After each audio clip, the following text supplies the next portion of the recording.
outlining that breaking story for us, the news that there appears at this point in the negotiations to be agreement on a draft version of a loss and damage fund, and that fund would see poorer countries of the world being able to be compensated for the damage that is being done to them via climate change. Nicola Day is Deputy Head of Rathbone Greenbank Investments. Hello, good afternoon, Nicola. Is this a good idea? Hello, good afternoon. Is it a good idea, this fund, do you think, in your opinion?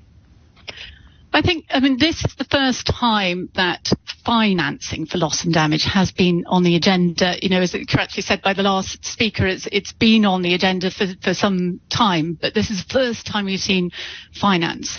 I think, you know, we can clearly see that a lot of the developing nations have done least to contribute to the problems that we're seeing on the ground now. And yet, you know, those are the ones that really suffering, as you said, with Pakistan with the flooding, but also, you know, we've seen climate-induced famines across Africa as well. So they are real problems on the ground, and the developing nations is not calling it sort of loss and damage now. They're actually calling it lost and damaged. You know, right. It really is on the ground now. And, you know, certainly this was an African COP, and we heard lots of calls that, you know, Africa had only contributed 2% to global emissions, and yet, you know, really is at the heart of the problems we're seeing from climate change, the impacts in the real world. Sorry, can I just go over that figure with you again? The whole of Africa has only contributed 2% to global emissions, did you say? Yes, exactly. Versus what? From the United States and China, for example, versus what? Well, they would be the US and China are the biggest contributors, and they would be in sort of double digits, both of them. So absolutely, you know, they have benefited from the industrialization. You, I should have explained actually, Rathbone Greenbank Investments. Now you're Yes. experts in ethical and sustainable investments aimed at helping tackle climate change. From that perspective, from an investor's perspective, would this boost green investments, a fund like this, in the developing world, or would there be no relation at all? I mean, this type of finance is seen more as the concessionary finance. I think during so it's more really that it's made reparations for what has happened, and it's not contingent on things happening on the ground. There's a lot of finance being mobilised into actually renewable energy projects and areas like that. But that's where the problem is, isn't it, Nicola? Because I can imagine critics at home thinking, well, hang on a minute.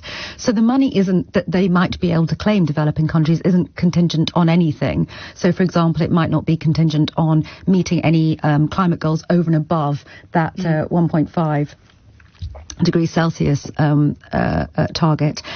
So that may be problematic. And in countries, for example, like Pakistan, which are relatively well off, actually, compared to some smaller African countries, there's a concern there as well, isn't there? That actually just giving money over to developing world countries isn't necessarily the way you're going to motivate them into, for example, investing in renewable energy. No, exactly. And I think it's layers of finance coming in. You know, that's really, and there was quite a lot of toing and froing in terms of the language of who would benefit from the loss and damage, and whether it was just the most vulnerable. So we've seen a lot of that wrangling over the last day.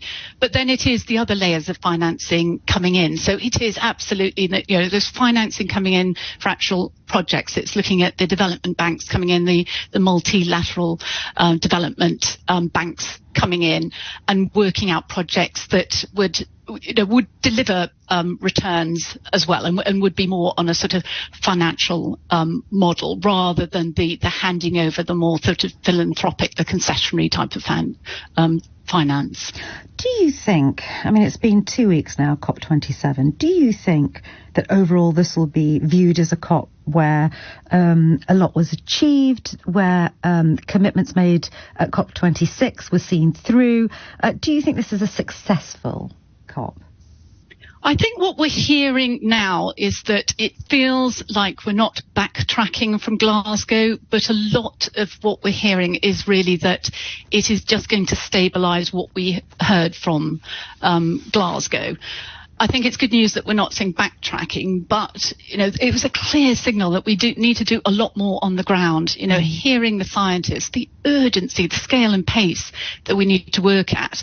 The figures that we've seen from the UN Environment Programme emissions gap still show that we're on target to reach sort of 2.8 degrees, which is absolutely the level where we would see catastrophic weather on a global basis. We're still far short of what we need, and finance is really the key to unlocking a lot of the climate ambitions that we need. Understood. Nicola, I'm afraid I'll have to leave you there, only because we're out of time. But Nicola Day, Deputy Head of Rathbone Greenbank Investments, who are experts in ethical and sustainable investments, which tackle climate change, saying there very interestingly that this lost and damage fund that may be created as a result of COP27, when the money goes to developing world countries, it may not have contingencies with it.